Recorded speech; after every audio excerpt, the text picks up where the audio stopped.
Members of the public are all those items taken in open session. Please note the meeting is being broadcasted and recorded. If you wish to record the meeting yourself, then please give due regard to the Council's protocol on audio-visual recording and photography at public meetings. Apologies for absence. We have no apologies. Declaration of interest. Any declaration of interest? None. So the first item on the agenda, first planning application is planning application. Oh, very well spotted.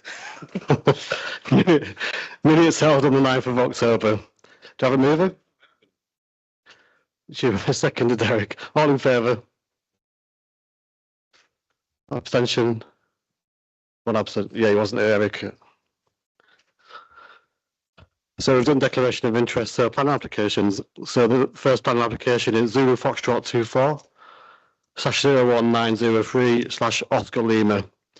And this is the outline application, residential development with all matters reserved except access to land between Resolution Way and Pembroke Way, south of Mayfield Road, Whitby, North Yorkshire.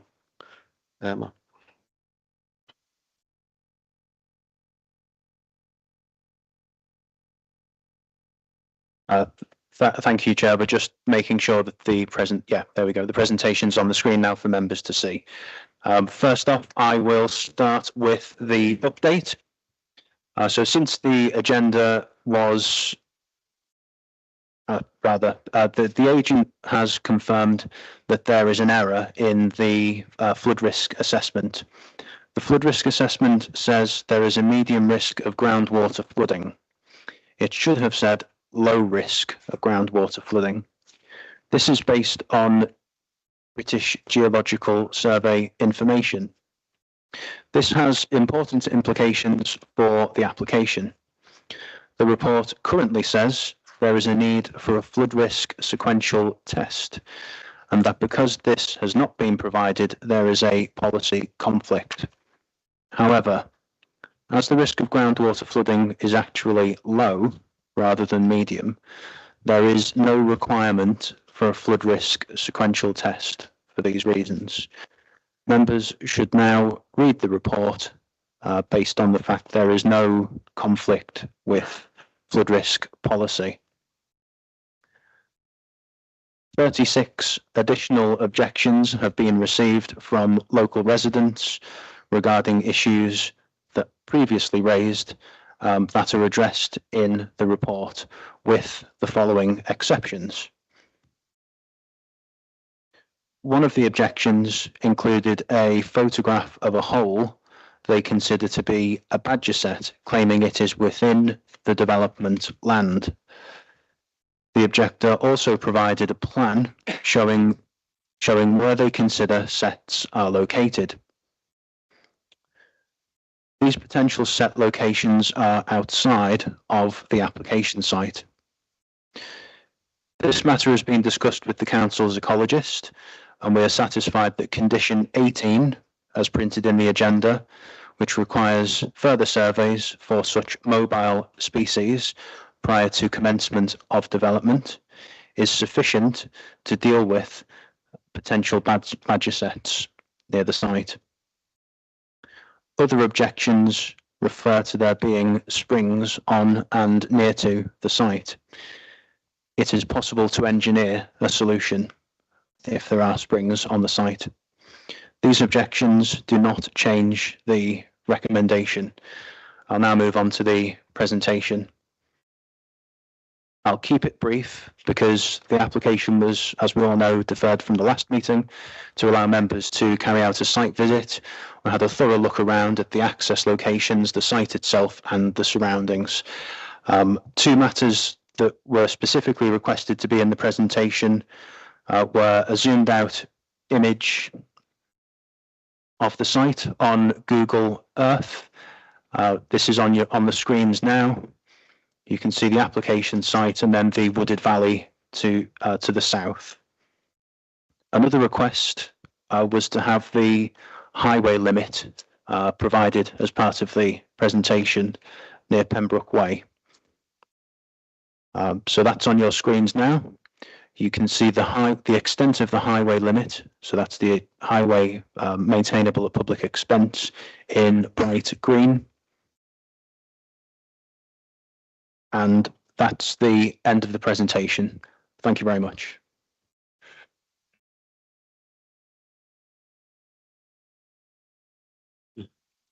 So, thank you. So we do have two speakers. The first speaker is Zoe Cottier. Zoe, if you want to come forward.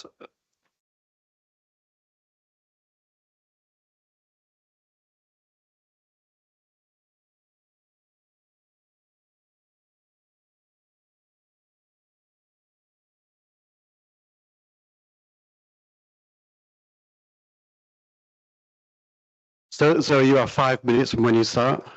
All right, thank you. Just want to press the button on the mic, Zoe, so we can hear you properly.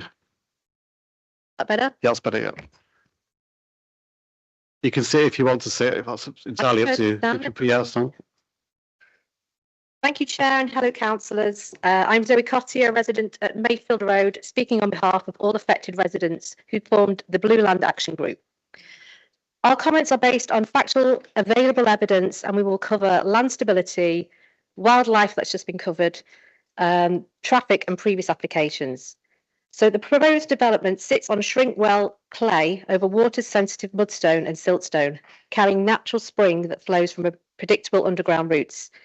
Undisturbed springs pose no threat, but if disrupted or directed by excavation, the trapped water will simply find a new route. When historical homes on Mayfield Road, including mine, were built, it was typical to construct directly on clay without proper foundations. We therefore feel we have legitimate concerns that any disturbance caused by large-scale development could pose a serious risk of subsidence and significant damage to properties above and below the site. A recent build in 2023 on Russell Lane, which borders the site, reinforces the instability. We sent some images and photos and videos. Initial ground assessments suggested stable soil, suitable soil conditions for raft foundations. Excavation revealed unexpected sand pockets throughout the site. Two separate geotechnical investigations were then required with major remedial works, which included redesign and increased reinforcements to strengthen the concrete rafts, installation of numerous piles, local groundworks to reduce movement and strengthen subgrade, and continuous monitoring to verify the results. Even after all of this, the ground continued to shift and a redesign was necessary to avoid disturbing the natural springs. The nearby recent Harrison site faced similar issues. Extensive piling and reinforcement were needed to achieve stability. Stabilisation costs for the Russell Lane build I've just mentioned exceeded £250,000 and party wall agreements were necessary to protect neighbouring homes.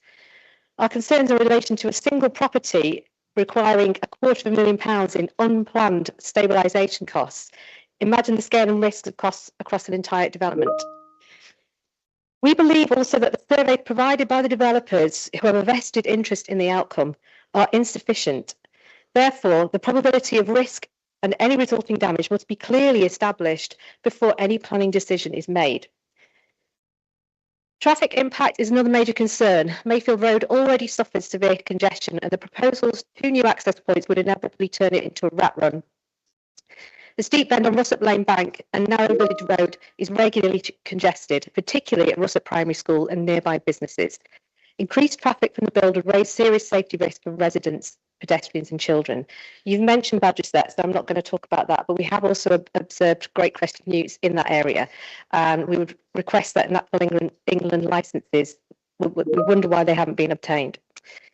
So previous planning applications, your existing application wrongly states that there are no historical applications. We are aware of at least 2 and request that these be found and reviewed as we believe they have a significant bearing on the current decision. In particular, in 1979, Scarborough Council granted conditional permission to an application made in 1976 on the very site that said, subject to developers entering into an agreement for the provision of surface water drainage facilities from the site to the River Esk. As this was never entered into and permission not granted, it would appear that the developers looked closely at conditions and constraints and concluded that the site wasn't financially viable or safe for large-scale development. Under your own national planning policy framework, councils have a duty, and I'm going to quote this back at you, I'm sure you know it. Decisions are based on adequate factual evidence. Highway safety is not compromised. Existing homes are not put at risk. Land is proven to be safe from instability, and protected species not harmed. For all the reasons outlined, we request that an independent structural and geotechnical survey on the site be commissioned. In the absence of adequate evidence, there are concerns that due process has not been properly followed and that the safety of residents is compromised, their homes are put at risk, and protected species could be harmed. Approving the application without adequate evidence would risk exposing the council to future challenges should damages or breaches occur or safety be compromised. Thank you very much for listening. Thank you.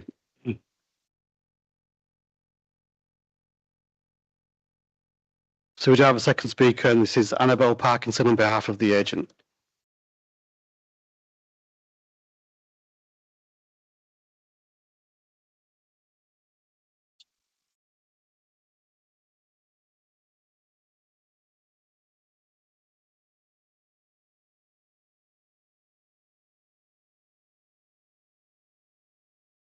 Again, you have 5 minutes from when you start. Thank you for the opportunity to speak again today. My name is Annabelle Parkinson and I am agent for this Sorry, is that better? Perfect. Shall I start from the top? Thank you for the opportunity to speak again today. My name is Annabelle Parkinson and I am agent for this application and act directly for the applicant, Terra Green, Yorkshire. The scheme before this committee will deliver up to 54 new dwellings with 30% affordable housing in a highly sustainable location within the development limits of Whitby. As it stands, the council is only able to demonstrate 2.7 years worth of deliverable housing supply as of April 2025. As such, the presumption in favour of sustainable development has been engaged. The delivery of much needed new market and affordable homes weighs significantly in the proposal's favour, given the context of acute underdelivery in the Scarborough legacy area, the region and nation as a whole. The applicant has agreed heads of terms with the council, resulting in a significant Section 106 package. This includes contributions towards off-site healthcare provision of over £33,000. Contributions will also be made towards off-site outdoor sports facilities and equipped play areas, ownership, management and maintenance of on-site amenity green space, biodiversity net gain and travel plan monitoring, and traffic regulation orders. Throughout, the applicant has worked positively and proactively with officers and has addressed all key matters raised by statutory consultees. As noted in the officer's report, the adverse impacts of granting permission would not significantly and demonstrably outweigh the benefits. There are no technical, legal or policy reasons to refuse the application. Accordingly, I respectfully ask members to support the officer's recommendation for approval and grant planning permission subject to the signing of a Section 106 and the listed conditions. Thank you for your time. Thank you. Members? Have any members wishing to questions or comments? Questions? Shubash, yeah. I'll just start with one comment, really, and I may wish to come back later. The agent said that they worked positively and proactively with the officers. I think the amount of consideration we received regarding the site visit was not very good. They were very unhelpful, and I hope that isn't an example of the kind of their interpretation of working proactively with the council. I would expect greater cooperation than we received. That's just a comment about the site visit, that's all. Thank you. Are you speaking in regards to open the gate? And yes. Yeah, thank you. Eric. Thank you, Chair. Yes, well, first of all, I think the new information which the officer started at the beginning of the presentation was useful. It regards the spring water can be managed, etc., and the animals. Everything is sort of slightly changed, which to me is a positive and not a negative. Many times I've spoken for and against planning applications in Whitby, and I think we all know the housing situation in the country, and I think Whitby is at the forefront of all that. We are desperate in this country for homes. We're desperate for houses, especially Whitby and Scarborough area. Ironical, I walked into the building and there's a chap outside there covered in blankets, homeless. Nothing to do with this application, I appreciate. But I do believe that we are desperate to get houses built in this country.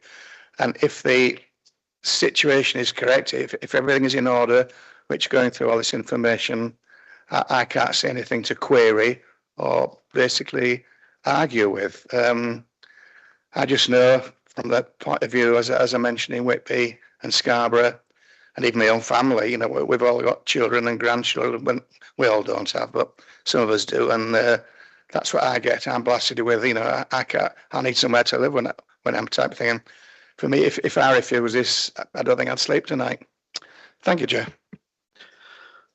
Thank you, Councillor Moore. Thank you, Chair.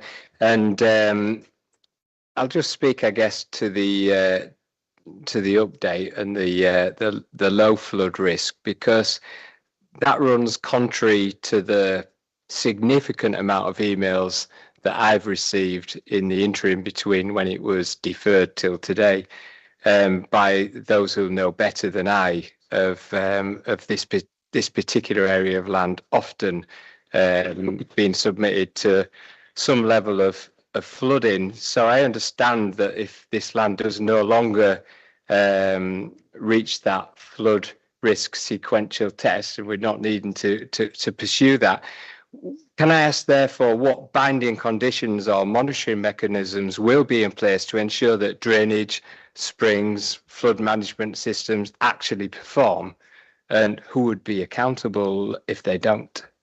Thank you. Thank you. Just bear with me. I want to get you the precise condition number and page in the agenda. Yeah, so the surface water drainage condition is condition number 8 on page 33 of the agenda, and it's a comprehensive surface water drainage condition. Ultimately, if there's a breach of that condition, it's for the council as local planning authority to decide whether it would need to take enforcement action. Thank you.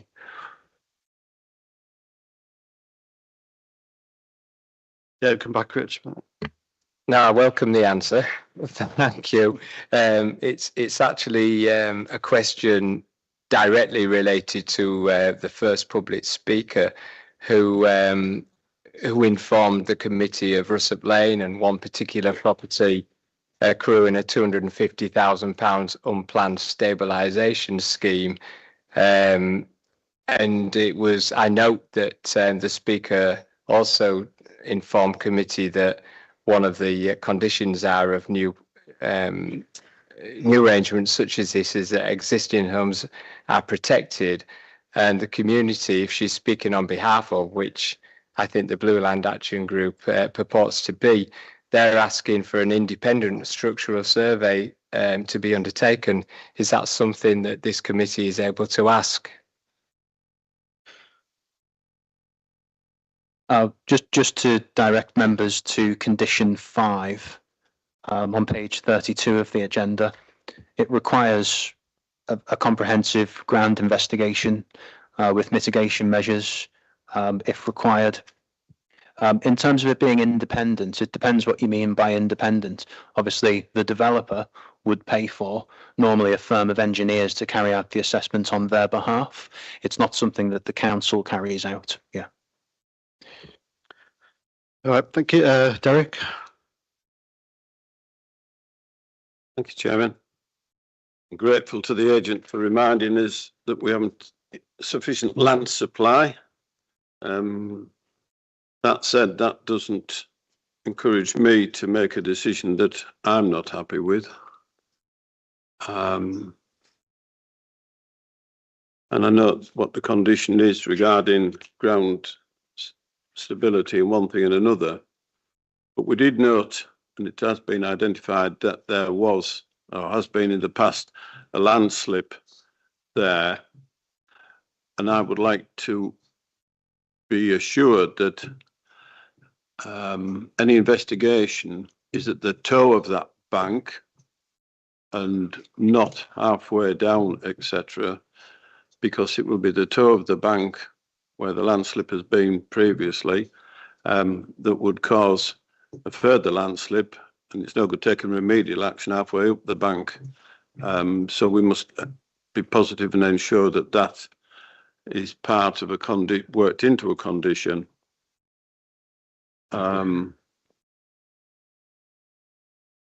We were told at the site meeting there were no rights of way, of which, when admittedly I've looked on county's website for public rights of way, and it doesn't show one going over the land, but I am somewhat surprised that there was an adopted footpath to the boundary of this proposed site, which seems somewhat strange to me, given a style to enter into that field.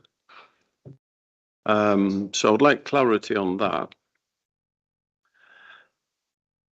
The other thing is, or two other things is, for a point of clarity, this application, this decision today is to decide whether the site is suitable for planning, and it is not a number of unit determination. And I think we need to be sure on that. So whether it's for 4 or 54 or 104, we need to be sure that it's the principle of planning and not a number determination. And then on the, refer to the map on the screen, there does seem to be a gap, or it would appear to me there is a gap between the end of the adopted highway and the site. So that land where the gap is that in ownership of the developer, estates, or who is it in the ownership of, please? Thank you. Thank you. Yeah, thank you for your queries, councillor. The honest answer is that we don't know precisely who owns that very narrow strip of white land between the adopted highway and the application site. Ultimately, if there is a ransom strip there, it's something that the developer would need to discuss if there is, a third-party landowner, or if it's council-owned between the highway and the application site. So sorry to interrupt then. So the other day, there was a confidence that it belonged highways, did that, or at the very best estates. So now we're saying that it belongs to neither. Is that correct? I think what I'm saying is that ordinarily the developer would need to check who owns the land so that they can access the highway. I can't tell you today precisely who owns it. I appreciate the developer would do that, but the question was, do estates own it or highways? So the answer is no, we don't own it then. Is that correct?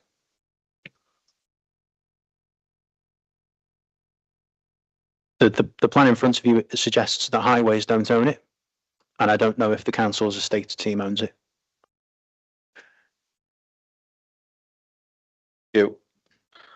Thank you. Any more questions? Just regarding the rights of way then and the footpath, I haven't had a response to that one, thanks. Yeah, thank you, councillor.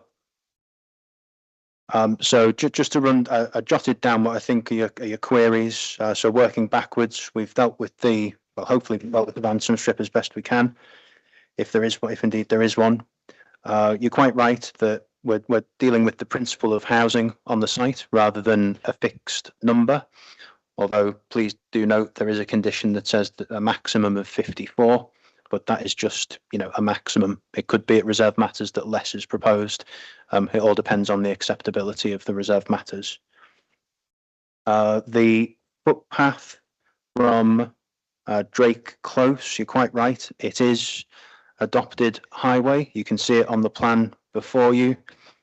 I suppose all I can say is that it was obviously decided that by the highways team that they would adopt that extensive footpath as public highway. I don't know their reasoning for doing that. if I can, Chair, then. Well, I can't think who in the right mind would want to adopt a footpath. It's the original footpath that goes to nowhere between two properties. I've seen no benefit in that. But it was strange that we did find out it was adopted on the site visit. And it leads up to the field. Yeah. And then, But precisely. So there must be some reasoning why it was adopted when that development took place. However, that's in the past. Thanks. Do you want me to carry on with other bits? Yeah. Yeah, just you mentioned landslip at the start, and wanting an investigation to go all the way down to the toe of the hill to the south of the site. Just again to refer to condition 5 on page 32. Part of that condition says the investigation shall encompass the full length of the slope suspected of movement plus a buffer zone. We also have to bear in mind the land ownership situation. I'll just flick to that plan again.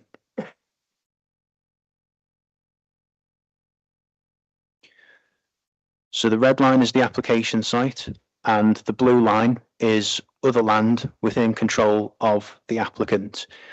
I think that it would be reasonable to ask the applicant to look within the land that they have control over, but it would be, well, we can't guarantee that they will be able to carry out a slope stability survey on land that they don't own or control.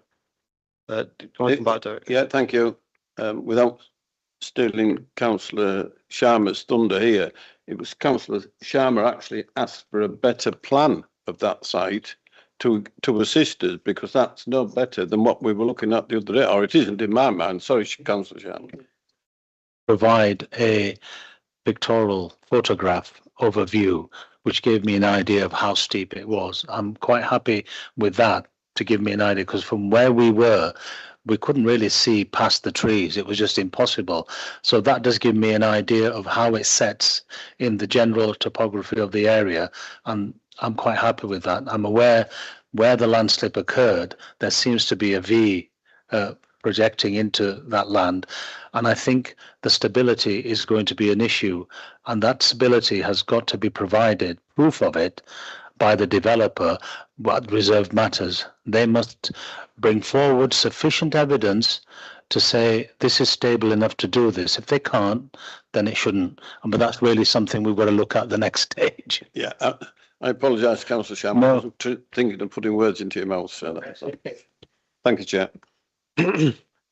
Thank you. Any more questions? Shubash. Yeah, I've got a few, and I'm concerned by what we've been told by the public speaker about the costs of enabling a development to take place. And the reason for that is that there's a 30% social housing on that.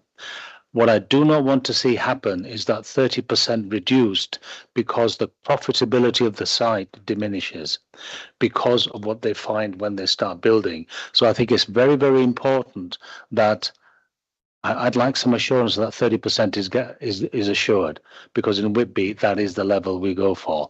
And I'm not going to find halfway through being told, I'm sorry, it's unprofitable and we're going to have to reduce the social housing. Could you give me some assurance on that?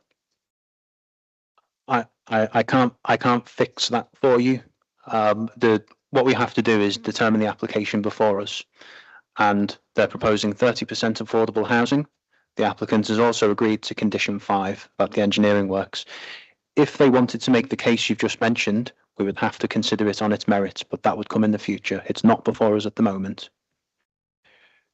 Just for everybody's thing, I think, should that ever happen, I would expect the planning committee to be very vociferous in supporting that 30% element.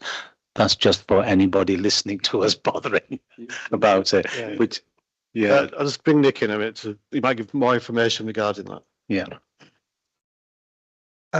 Not really information, but just to give some assurance that we said last time that as members wanted to consider this application in outline, we feel it will be appropriate then to bring any reserved matters application back. So all the things that you quite rightly raising now you will have sight of and have a chance to consider. You would have a chance to see the extent of any geotechnical survey, surface water drainage proposals.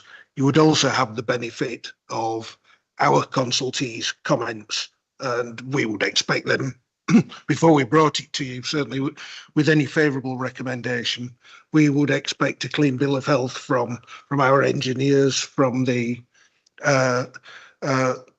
local flood authority, and similarly, we will secure, as the applicants have agreed to, we will for now secure 30% affordable housing through the 106. There would have to be a separate application to vary the 106, and that would have to be backed up by a viability assessment, which we would have appraised. And again, that could come back to members. I would assume, it's not forced to be, but I would assume that any proposal to amend that would basically come at around the same time as a reserve matters, because then the applicants will fully know what, and the council will fully know what the applicants are into. So we're not just going to sort of take this away and agree to something without members having the opportunity to consider it. So I just hope that gives you some more comfort that the decision can lay with yourselves. Just want to come back. Yeah, just one thing you mentioned. You said any geotechnical surveys done, our engineers would be examining it as well. Does that mean that they would have the details of that rather than the conclusions for them to also formulate whether the conclusions were correct? Yeah, they will get the full report, from sort of methodology to the extent of the survey, to the recommendations and proposals. So yes, we will go out on your behalf. So as planners, we're not expert enough to assess that. So yeah, we'd seek specialist advice. Last point. Yep. Last question. At the site visit, we did see if the two roads are connected up, there is real grounds to be concerned about a shortcut being taken from Mayfield to whatnot. I would like an informative put on it. I know it's not binding, but at least it sets the ground rules for consideration by the developer that a through route should be avoided, especially when Mayfield Road does get very busy, and it's going to get busier, and it'll be so tempting for people to avoid going to the roundabout to do the left and just cut through and go through there. So if an informative can be put on it, that would be very helpful. Thank you. Thank you. Can we just? Yes, we can add that informative. Just obviously, it's not a binding thing. It's just an informative. Yeah. Clive. Just one thing. Can we be assured that before this application comes back, that all the relevant stuff is actually brought forward to us from the different authorities? So often we get planning applications where we haven't received, but in this case, can we be assured that all the relevant details are there for us to look at before the application comes in? Yes, I'm certain that officers will do the very best, but if for the reserve matters, if it comes back to planning committee, that all of the relevant comments are in the report. So I can sort of say this application will not come forward until it is all received. Well, yeah. I don't know. If it can't, we can't. But see all the details. I think the presumption as well. Sorry, Nick. Yeah, I do understand members' frustration. What I would say on any application, I wouldn't expect to bring an application to committee, particularly one where the recommendation is of approval, until there is sufficient information to allow members to determine that application. And we've been through a number of technical issues here, and I would expect within the written report there to be details of the surveys submitted by the applicant and the responses from our technical consultees. We'll sometimes leave, because of the time pressures we're under to hit performance targets, sometimes we'll bring applications to committee with gaps, but on the basis that they're fairly straightforward issues that we can update verbally on a committee and members will be able to understand. I think that the range of things that you've talked about here, we would need full comments from the consultees. There's no point, it would be unfair to start talking about sort of geotechnical issues and other things sort of verbally. Derek? Yeah, thanks. I was heartened when Mr. Reid said that there is the commitment of 30%. However, the viability test proven that 30% wasn't viable. Will that viability test come in as part of the reserve matters and not be dealt with once the site had been, if it was successful, started on and then they realised it wasn't viable?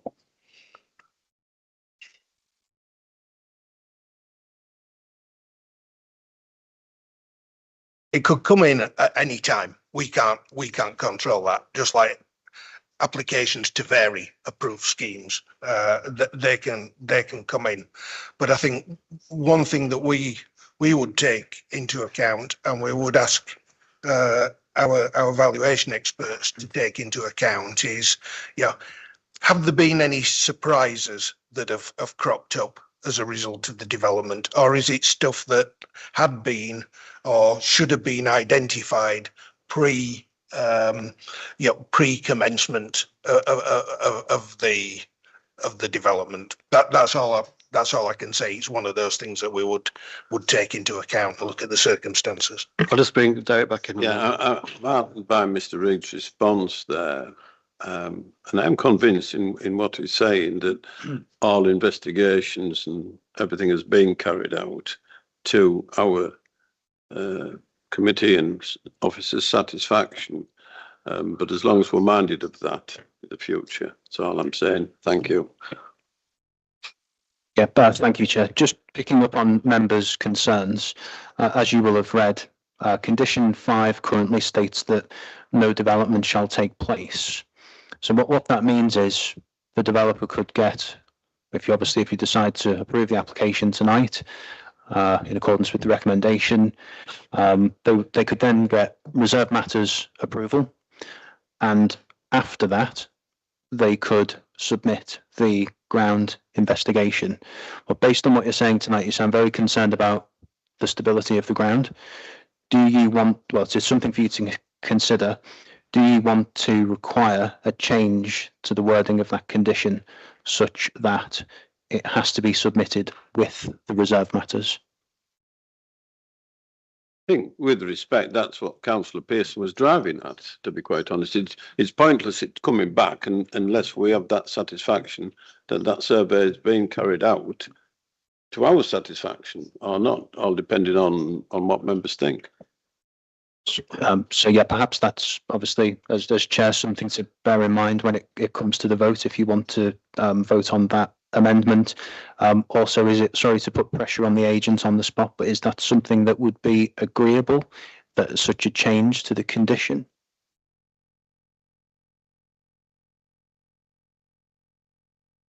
Obviously, members have to take the vote. I think members would be appreciative of that condition to be changed. Yeah, and I also think as well that, but going back on the presentation, it's only land which it's reasonable to ask the investigation to be done on land that the agent owns. It's the land that they don't own itself, which is, yeah. I respect, Chairman. I accept that, and I will propose the wording. And with respect to the agent, I'm not bothered whether the agent agrees with it or not. We're the planning committee. No, I'm saying what the problem is that it's the other land that needs investigation as well. Yeah, but so with respect to the agent present, it's this committee that will determine it. And if that's what we want, that's what we want now, therefore propose. Thanks. So that's the proposal, and you seconded that. So we just vote on that just to change that condition until then we'll go to, obviously we're not going to vote on the actual application yet, but just on that condition, or would we vote on it as part of the whole? I would suggest if somebody wants to move approval subject to the change of that condition. the change of the condition and the informative suggested by. But that will add that into the. I'm happy to move. Happy to move. It's in principle whether the Sorry, so we just go to Janet. Sorry, Janet. If there was any updates on these restrictive covenants. There's no update on restrictive covenants. As I mentioned at the previous meeting, but I'll repeat it for everybody's benefit. It is entirely possible to grant planning permission. Whether a developer has the legal right to implement a planning permission is an entirely separate matter. So such matters aren't determinative to this application. Thank you. Shivash? If Derek is proposing it with the changes to that and the informative, I'm happy to second it. It is as you just described there, Councillor Sharma. So we have a mover and a seconder to approve the recommendation with the change in the condition 5 and the informative regarding traffic through road on between Pembroke Way and Resolution Way. Yep. Right. Okay. Before I move, are there any more questions or comments? So on that basis. Sorry, Chair, just for completeness sake, so lots of people are talking about this and everybody wants to hear from the solicitor. Could we just specify what that amendment is, please, to condition 5, just for the minute? Thank you. Yeah, if do you want me to? Yeah, sure. So it would say the reserved matters application or applications shall include, and those words would replace the words no development shall take place until. So that makes it part of the reserved matters application. Are all members happy with that? Okay, so all in favour? That's against? And no abstentions. Thank you, Janet. So it's carried with those changes to the condition and the informative. Thank you. So next item on the agenda.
Just enjoying watching. Right, members, we'll just have a 5-minute comfort break while we just sort the IT issue out for the next agenda. Has he got it?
/01878/Foxtrot Lima Alpha.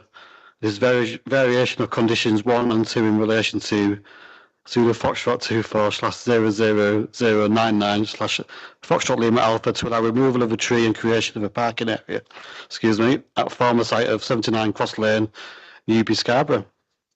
Nick. Thank you, Chair, and apologies for the slight technical hitch and delay there. This site, as you can see from the aerial photograph, is along Cross Lane, directly opposite the part of the Northcliffe golf course that abuts Cross Lane, and not far from the Cross Lane Hospital. So that will help you to orientate it, I'm sure. This is a relatively new build development of 6 semi-detached houses, the 2-storey houses that replaced the one house that used to occupy the site. They've not been constructed that long. To be honest, I'm not sure whether they're all sold and occupied as yet. Certainly the southernmost dwelling, which is the subject of this application, is occupied. The variation of the conditions is really twofold to allow two things.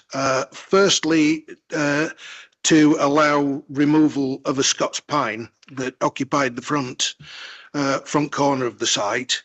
That element is retrospective in that the pine has already been felled, unfortunately. There was a landscaping scheme, an approved landscaping scheme on the site, which included a requirement to retain that tree and sort of maintain it or replace it if something happened to it for a period of 5 years from the development taking place. Secondly, and this is part retrospective, is a proposal to provide a new vehicular access just off the junction from Cross Lane. I don't have a cursor, but you can see it in the north western corner of the site. You'll see that plan shows the formation of a gap. Now the gap hasn't been created yet, but paving has been put down to provide a parking area. So some of that work has gone underway. Moving on.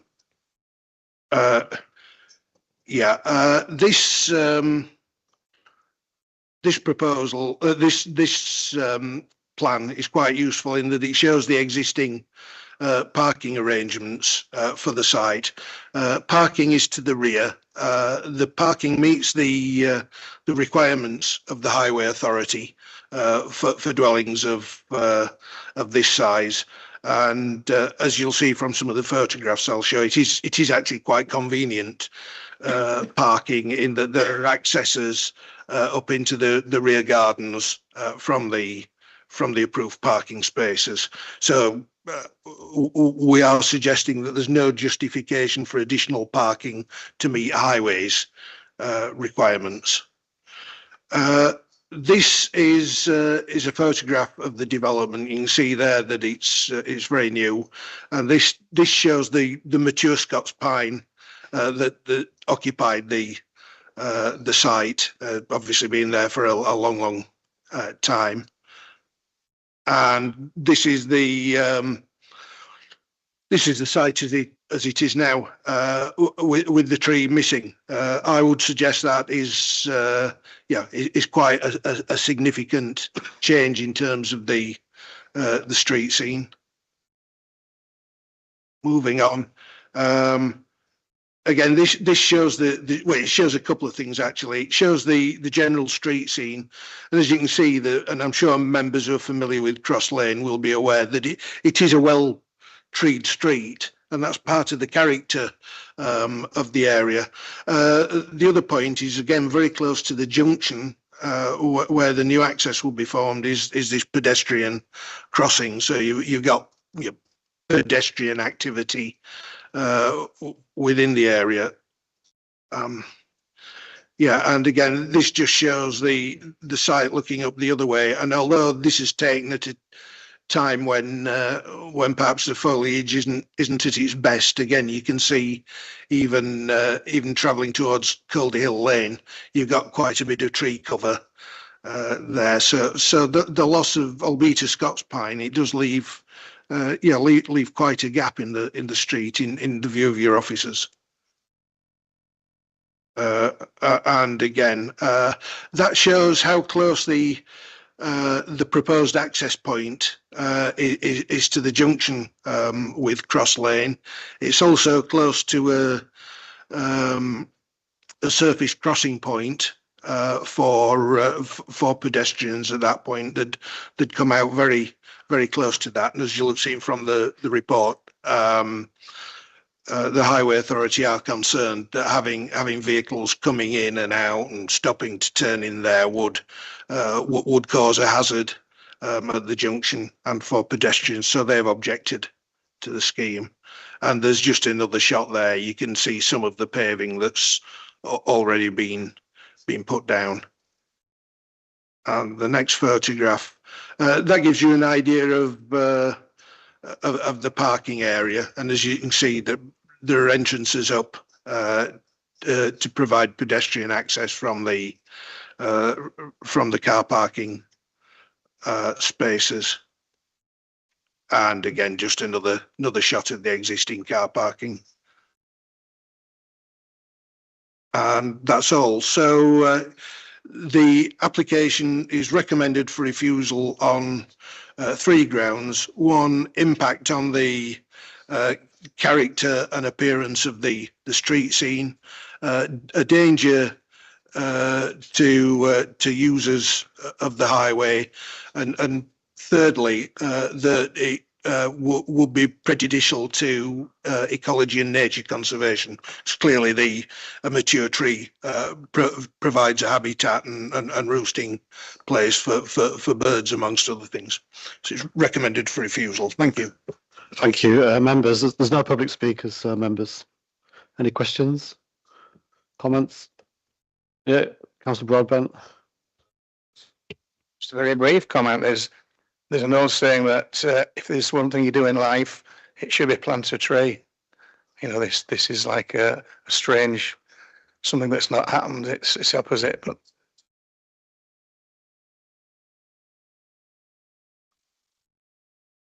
Councillor Moore. Thank you, Chair, and thank you to the officer for this recommendation. I think we know that the tree formed part of the original approved scheme.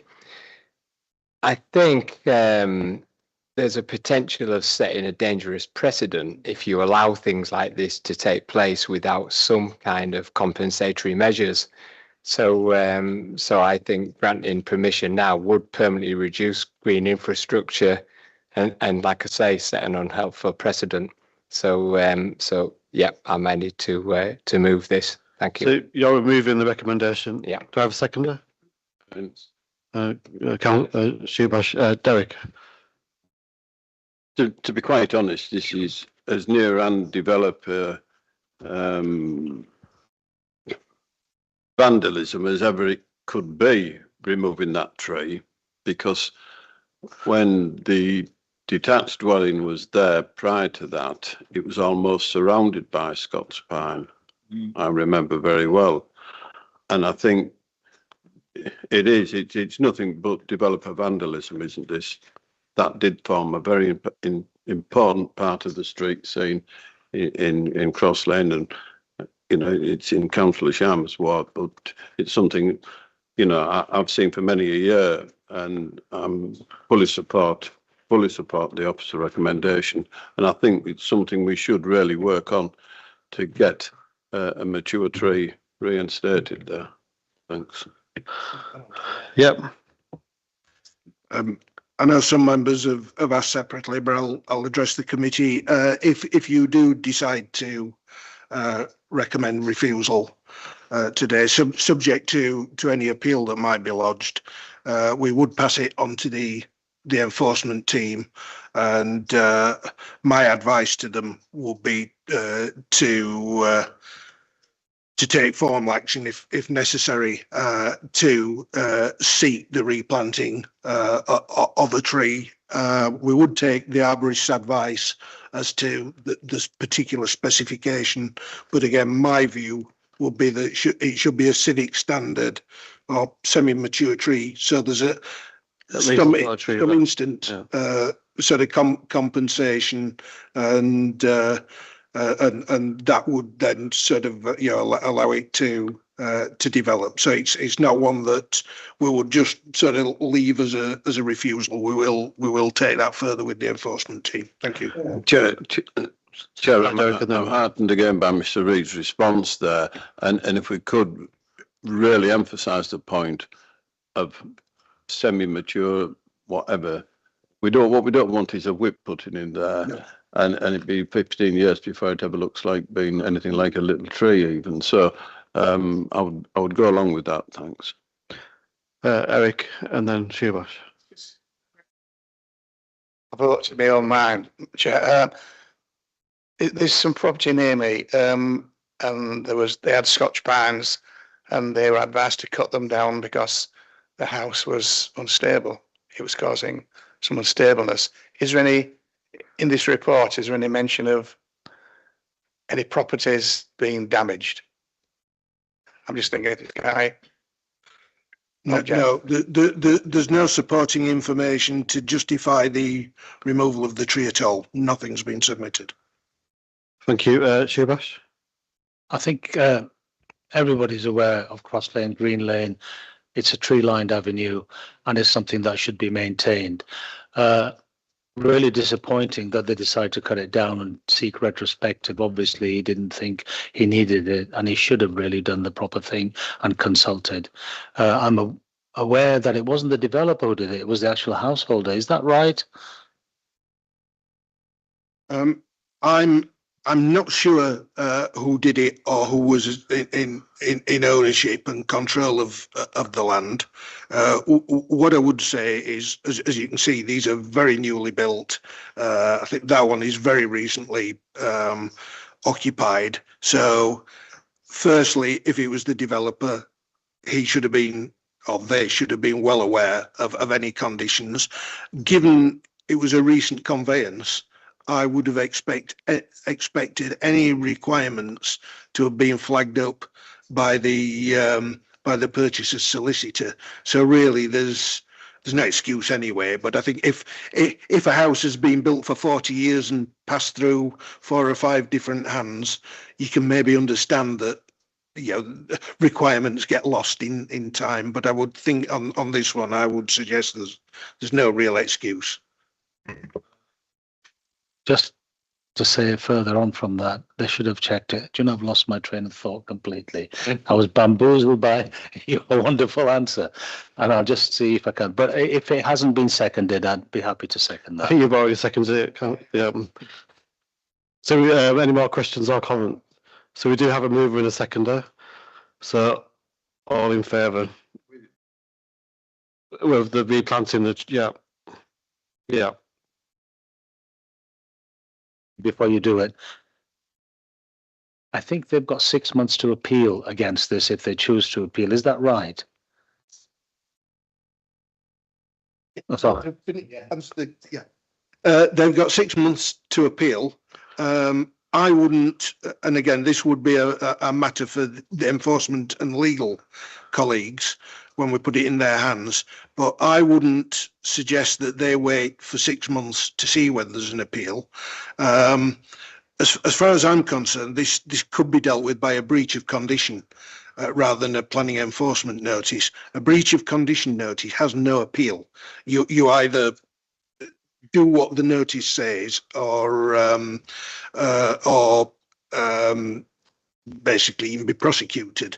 So I would suggest that our colleagues, as soon as time permits, get on and start taking, when I say take action, they will give the landowner the opportunity to resolve the matter voluntarily before resorting to formal action.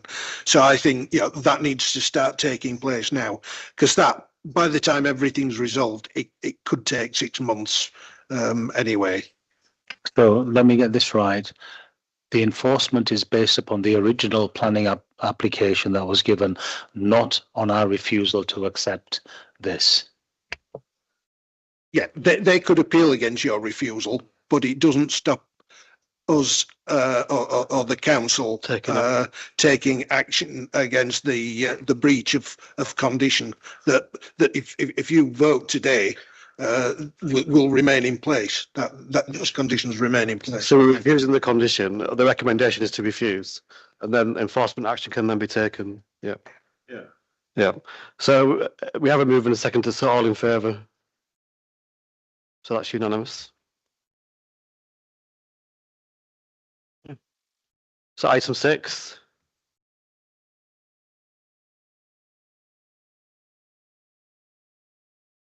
That would be much more efficient.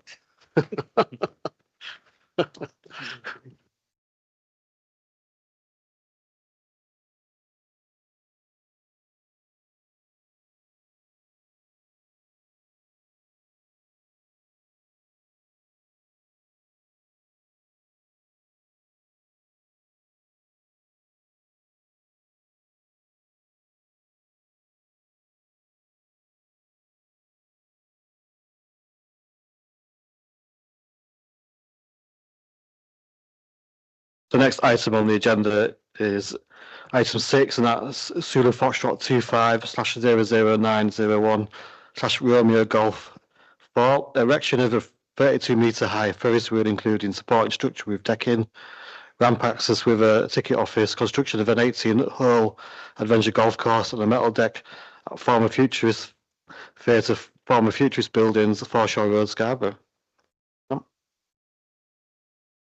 Thank you, Chair.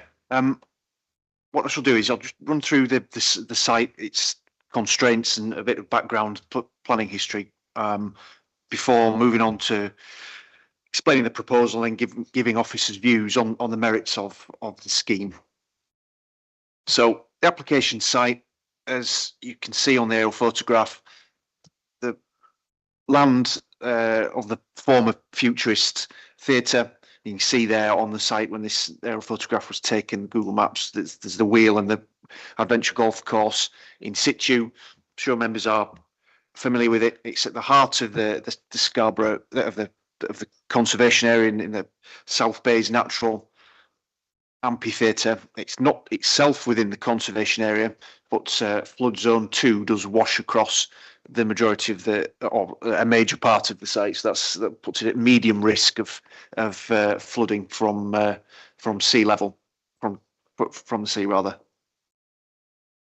Just some background. So in terms of the planning history, the consent was granted for the demolition of the futurist theatre back in, I think it was either 17 or 18. The demolition took place in 18. The big wheel was and Crazy Golf Course was erected shortly afterwards, and there've been 3 temporary planning permissions for the wheel on that and the Gracie Golf Course on the site since then. Each of those have been 2-year consents with and there's been a conditional requirement on these consents that the wheel and the Crazy Golf Course are on site and operational in peak season only. So that's March to October. This proposal differs slightly in that what the applicant is seeking consent for is again a temporary 2-year planning permission, but with the wheel and the Crazy Golf Course to remain, or the potential for the wheel and the Crazy Golf Course to remain on site for the full 2-year period. There you can see this. You see the cursor? Maybe not so well, but that's the application site. You can see the lighter blue colour is the extent of flood zone 2. Green colour is the extent of the Scarborough conservation area local to the site, and you can see this land is surrounded by it and indeed by other heritage assets, listed buildings, and the scheduled monument, which is the castle up on the headland, but the application site is excluded from it. This is the site as it exists today, so the wheel has actually been removed for this year. The Adventure Golf remains.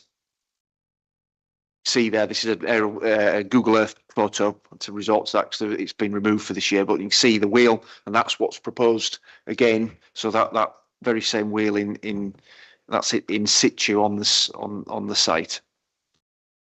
This is a view from King Street.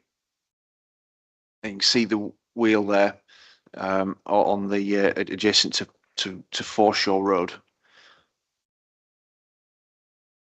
This is again a Google Images picture from the Esplanade, and I think this image shows to illustrate how the wheel sits in context when viewed from higher ground. So middle and long distance views, I think it's fair to say it sits very much on the within the envelope of the built form of Scarborough. So its silhouette doesn't protrude above the existing built mass of the town. This is a photograph from on the right hand side of the image. I'm stood next to the terrace of buildings of dwellings. They are listed buildings, and you can see there that the wheel that should be situated on this part of the site will be very prominently visible from those buildings. And this is the members may have seen or will have seen from the proposed conditions. This is the site of the removed crossing point. So in terms of the merits, very briefly, the principle of development is considered to be acceptable. The flood risk can be appropriately managed, as can the impact on amenity of neighbouring properties on Bland's Cliff. That's the terrace of dwellings I was mentioning previously.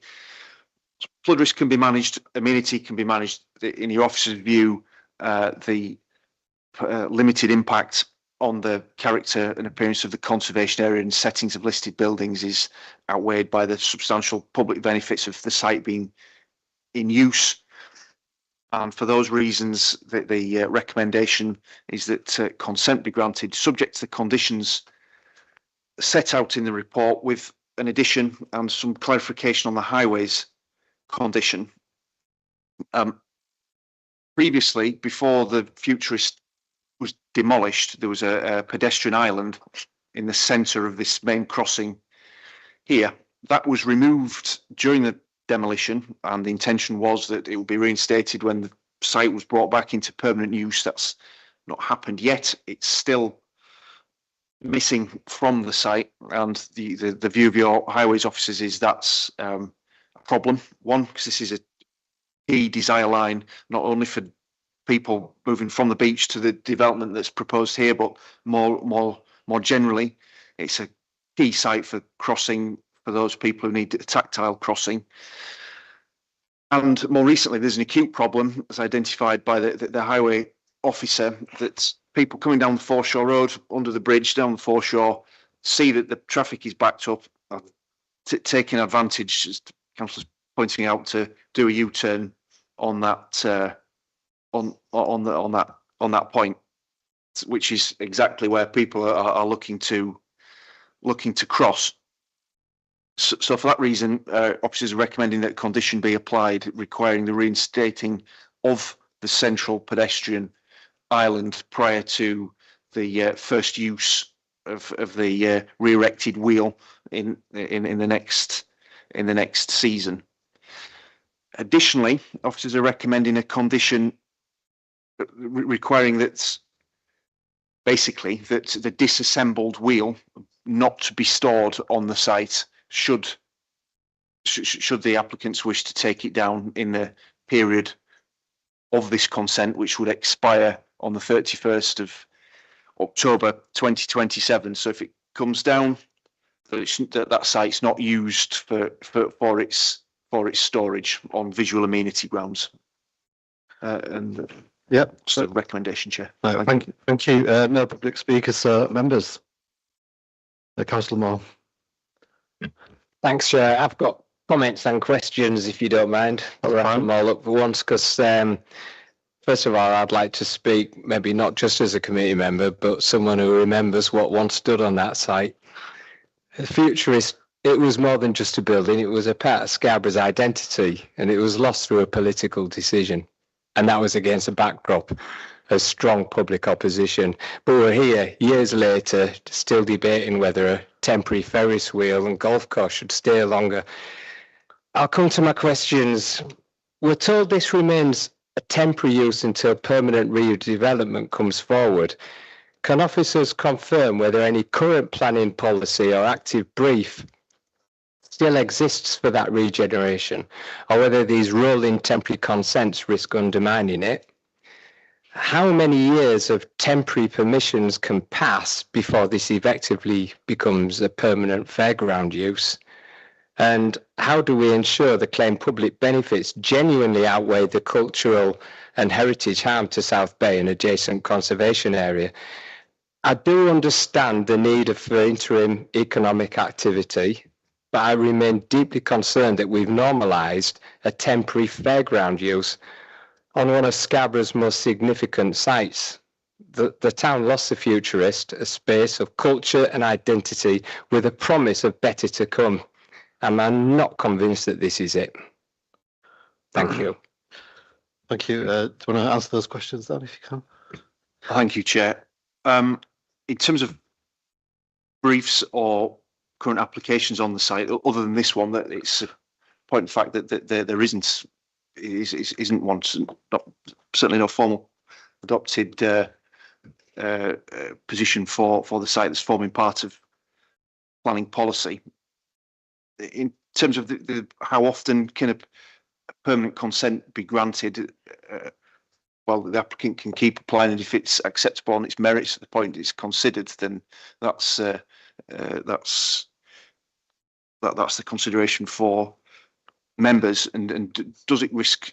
So the third question was, I think, does it risk normalising a use on the site that would ultimately fetter the any redevelopment? Well, by nature, a temporary consent is temporary, and it's within members' gift to either grant or refuse of further temporary consents in the future. So the answer to that is, in my mind, it wouldn't undermine or fetter any future redevelopment of the site. All right, thank you. Was you next, Derek? Like Councillor Moore, I'm not going to harp back in what has happened in this chamber. There's many things have happened in this chamber that a lot of us don't agree with, be of what political persuasion or not you may be. One thing that does concern me is the condition that the applicants got to return the central refuge, Daniel. Because before Councillor Moore comes back at me, which you would no doubt will, when that building was demolished, it was part of the condition from North Yorkshire County Council Highways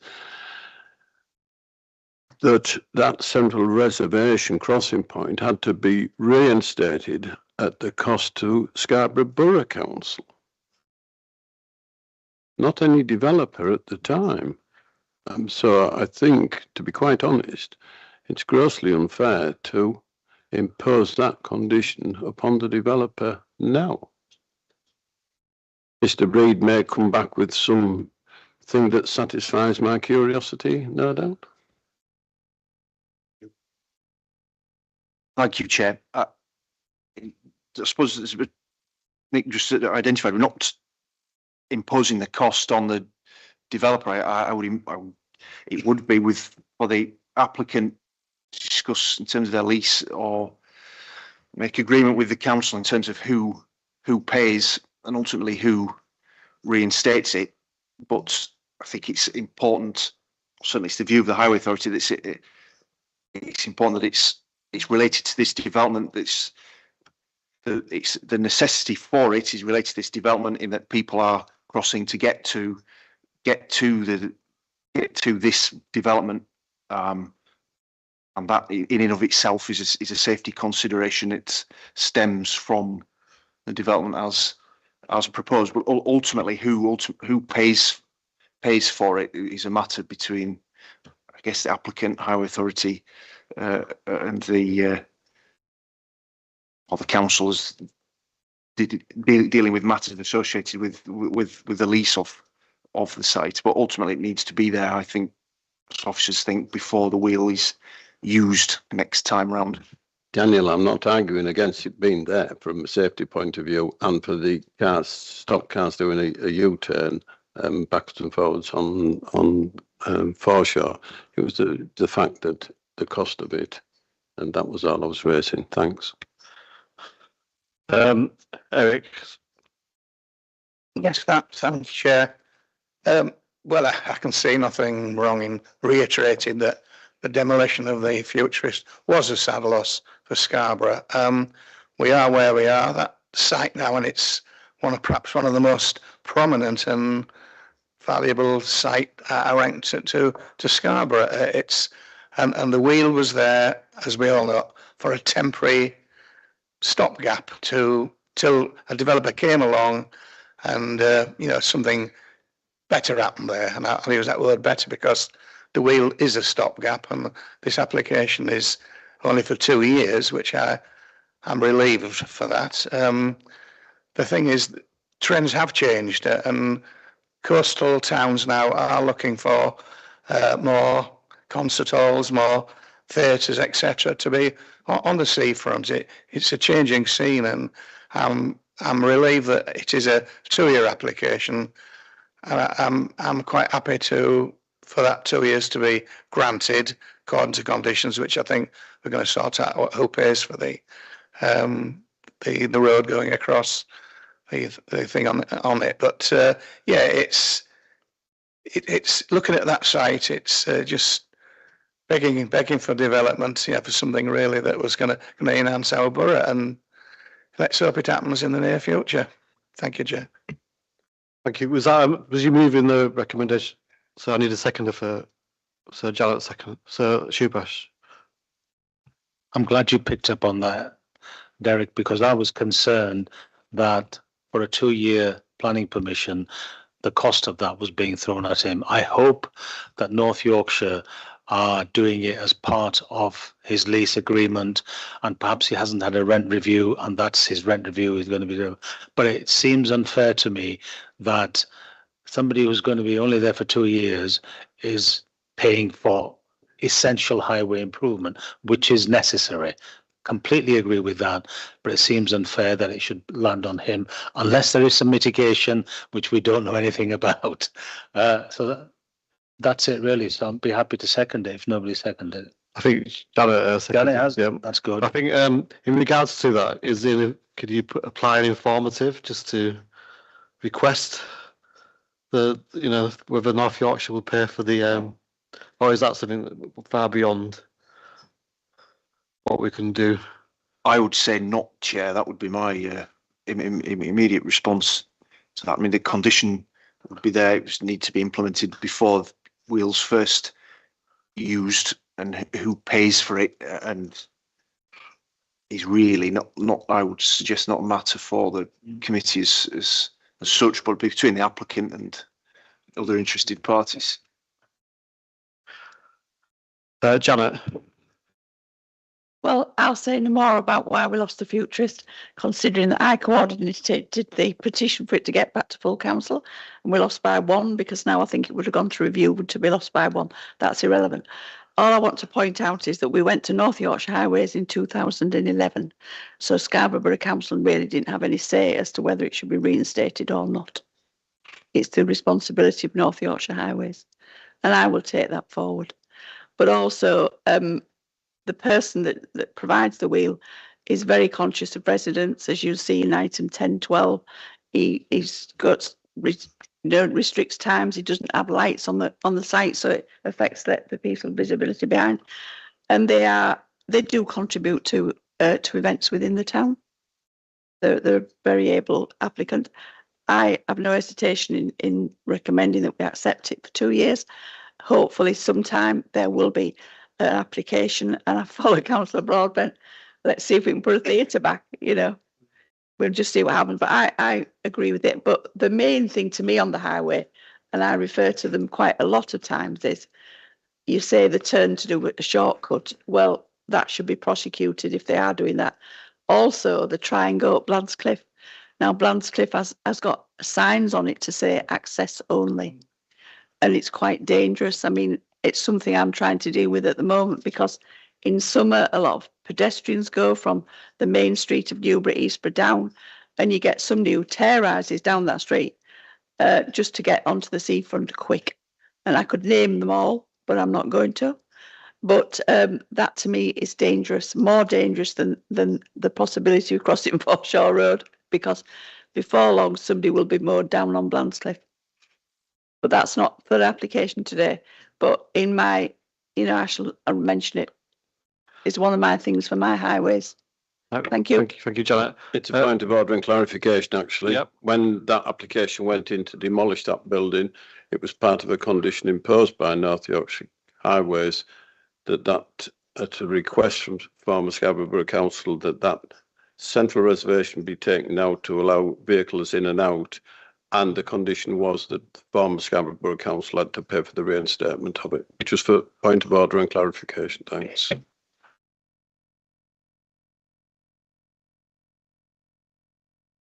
So I think we've questioned the answer on the between the I think it's up to the tenant and the landowner to basically discuss who potentially might pay for it. But we've raised the issue here, so yeah. So we do have a move and a second. So all in favour? That's unanimous. So any other items? No, any other items for members? No.